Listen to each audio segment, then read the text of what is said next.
For my reading today, I like to read from Luke chapter 2, verse 1 to 7. The Gospel of Luke chapter 2, reading from verse 1 to 7. And it came to pass in those days that there went out a decree from Caesar Augustus that all the world should be taxed.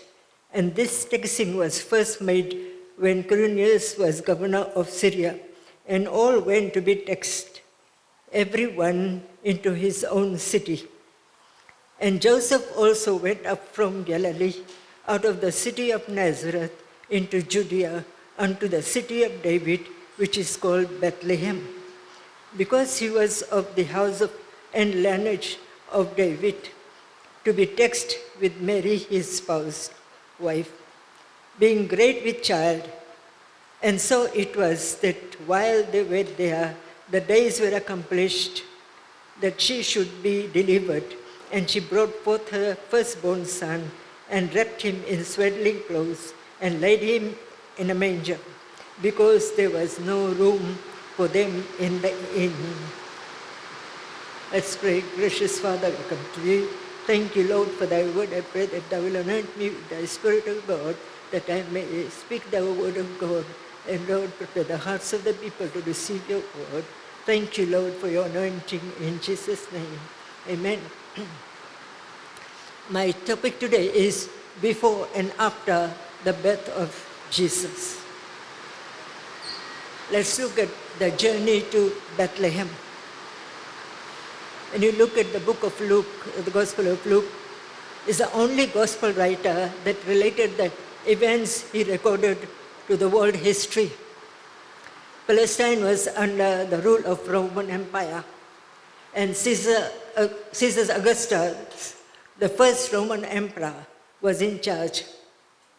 The Roman rulers, considered to be their gods, stood in contrast to the tiny baby in the manger, who was truly the Son of God in flesh.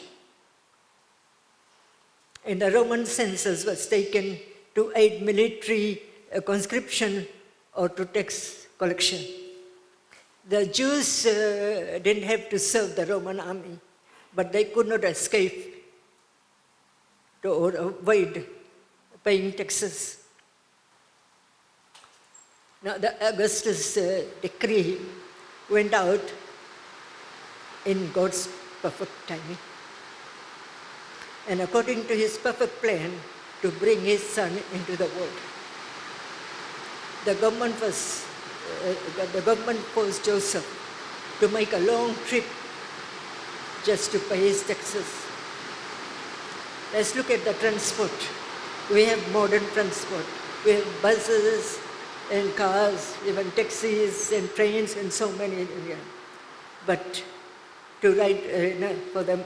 But when we look at Mary and Joseph, they rode on a donkey. And the journey, you could imagine, with a big stomach and a baby there and riding on the donkey. It's not comfortable, but they had to. His fiancée, Joseph's fiancée, who had gone with him, was going to have a baby at any moment. But when they arrived in Bethlehem, just think what happens. There's no room in the inn. They couldn't even find a place to stay. When we do God's will, we are not granted a comfortable life. We are promised that everything, even our discomfort, has meaning in God's plan. God controls all history.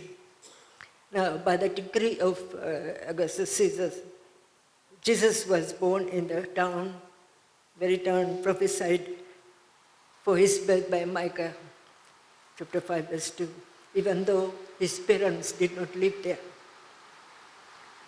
Joseph and Mary were both descendants of David. The Old Testament is filled with prophecies that the Messiah would be born. in David's royal line. So, listen. Let's look at the swaddling clothes. It was a strip of cloth used to keep baby warm, and it gives a sense of security. They were believed to protect the internal organ. The custom of swaddling infants is still practiced in many Mid-Eastern countries.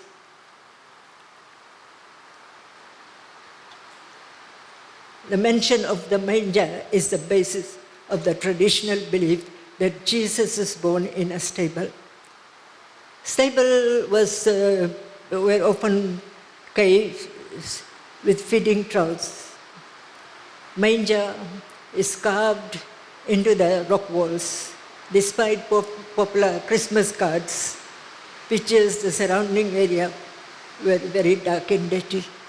This was not the atmosphere the Jews expected as the birthplace of the Messiah, the King.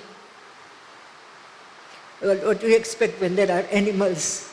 It won't be that. But Jesus was born there. We should not limit God by our expectation. He's at work wherever He is needed in our sin-darkened and dirty world. What if He was born in royal surroundings? The shepherds, they couldn't go there. Lowly birth. There's no reduction in the manger. Lowly, humble, poor, etc. Although our first picture of Jesus is as a baby in the manger, it must not be our last.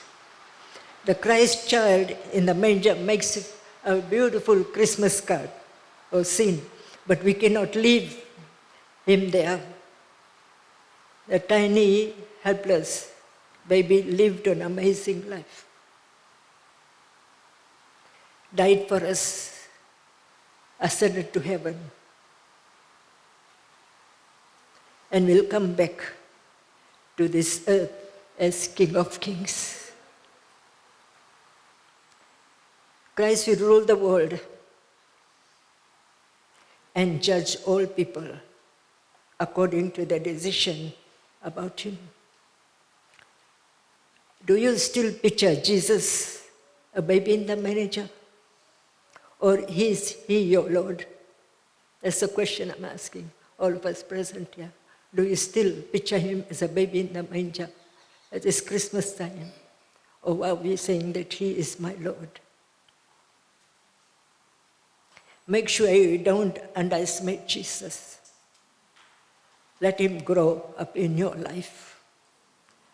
God continued to reveal His Son, but not those we might expect. Luke records that Jesus' birth was announced to shepherds in the field. I think this may have been the shepherds that supplied the lamb for sacrifice for the sins of the world. Here the angels invited these shepherds to greet the Lamb of God, who would take away the sins of the whole world forever. What a sacrifice Jesus did. The greatest event in history had just happened. The Messiah has born.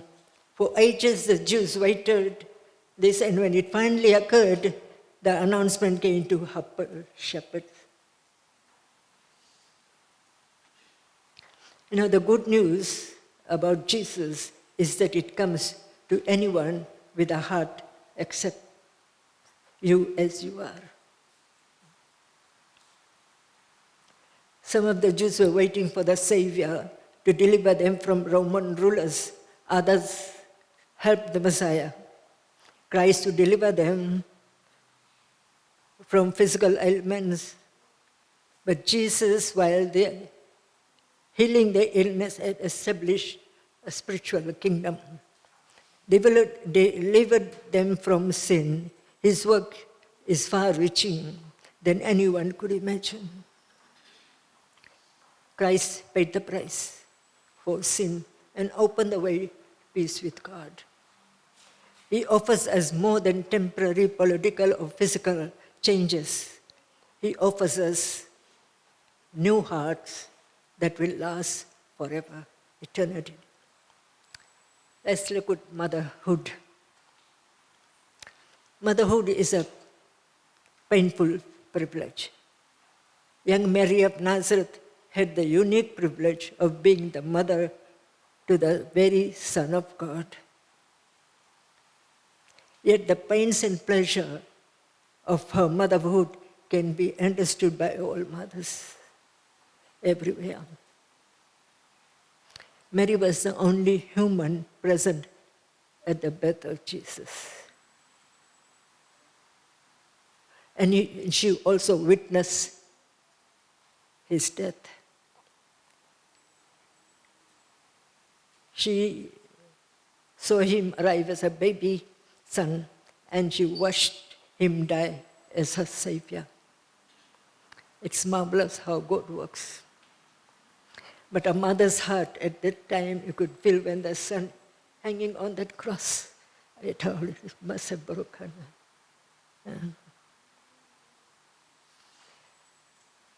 See, until Gabriel's unexpected visit, Mary's life was quite satisfactory.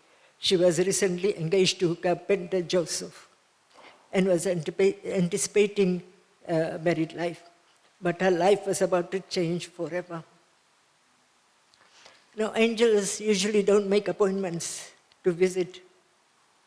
Mary found angels' greeting puzzling and his presence frightening. What she had next was the news almost every woman in Israel hoped to hear, that her child would be the Messiah, God's promised Savior. Mary did not doubt the message, but rather asked how pregnancy would be possible. And Gabriel told her that the baby would be possible. Gabriel told her that the baby would be God's son. Her answer was the one God waits in vain to hear from so many people. Luke chapter 1, verse 38. Behold, the handmaid of the Lord, let it be to me according to your word. And the angels departed from her. Let's look at Mary, a young virgin girl who just got engaged. And then she was told that she's going to be pregnant and have a baby. In the laws of Israel, if a young virgin gets pregnant, the death will be, a penalty will be stoned to death. And we look at Mary, she knew the consequences she's going through. But still she said, behold, the handmaid of the Lord. She was ready to accept. We have a lot of excuses when God calls us for some work to do. We are so busy, we have so many things to do. But we got the blessing that God is going to give us, sometimes we reject it. And in that too, Joseph, when he came to know that Mary was pregnant, it was hard to accept. But when angel came and told him, he wanted to put away Mary very quietly without embarrassing her. But when God told him, take your wife, he took him. And whoever. And he took care of Jesus at the time. And you know, the young unmarried girl who become pregnant risks disaster unless the father of the child agrees to marry her. She would probably remain unmarried for life. If her own father rejected her, she could be forced into begging or prostitution. In order to earn her living, Mary, with her story about being made pregnant by the Holy Spirit, risked being considered crazy as well. Still, she said, despite the possible risk. And when Mary said that she didn't know about the tremendous opportunity she only knew God was asking her to serve him, and she willingly obeyed. Don't wait to see the bottom line. Before offering your life to God, offer yourself willingly, even when outcome seemed disastrous. She was recognizing and accepting the gift of God had given her. If Mary had denied her incredible position, she would have been throwing God's blessing back at him. Don't deny your gifts. Thank God for them and use them for his glory.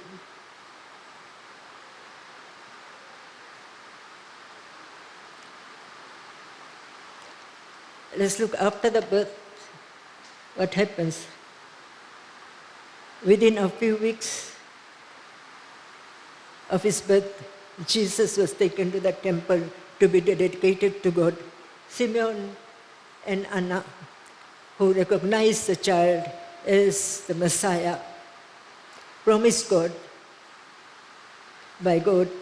Simeon directed some words to Mary that must have come to her mind many times in the years that followed. Luke chapter 2, verse 35, it says, "A sword said pierce through my own soul." A big part of her painful privilege of motherhood would be to see her son rejected and sacrificed by the people he came to save. God's best servants are often ordinary people who make themselves available to him. So my question today is Jesus the Lord of your life? Are you willing to sacrifice like Mary did and give yourself to the Lord? And God is only going to change you, the blessings that he pours on you.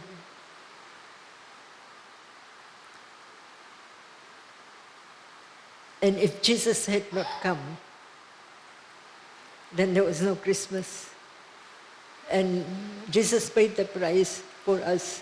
He died for us, but he's coming back again as King of Kings and Lord of Lords. Are we ready to receive him when he comes? Make sure you are not left behind. Our loving God wants none to go astray, none to be lost. And our duty, he has given us a commission to go and witness about Jesus. Are we doing our work by witnessing to the lost and dying? It's the right time during this Christmas to tell our people that Jesus loves you and that's why he came.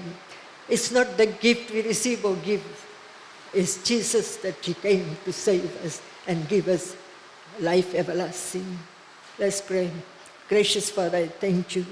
Thank you for the word. Thank you for the sacrifice that you did for us. Thank you for Jesus that came to save us and giving us life everlasting. Father, help us to be ready that we continue to serve you. And Lord, the calling that you have called us, that we'll continue to meditate upon it and do what you want to do. Lord, we don't want to lose this blessing of telling others about your love. Help us, oh Father, that to be able to complete your, or do your commission that you want us to come and tell them. And this Christmas, Father, help us that be a witness for you, that Jesus came to save us and give us life everlasting. Thank you, Father. In Jesus' name, I commit each one into your hands. Amen.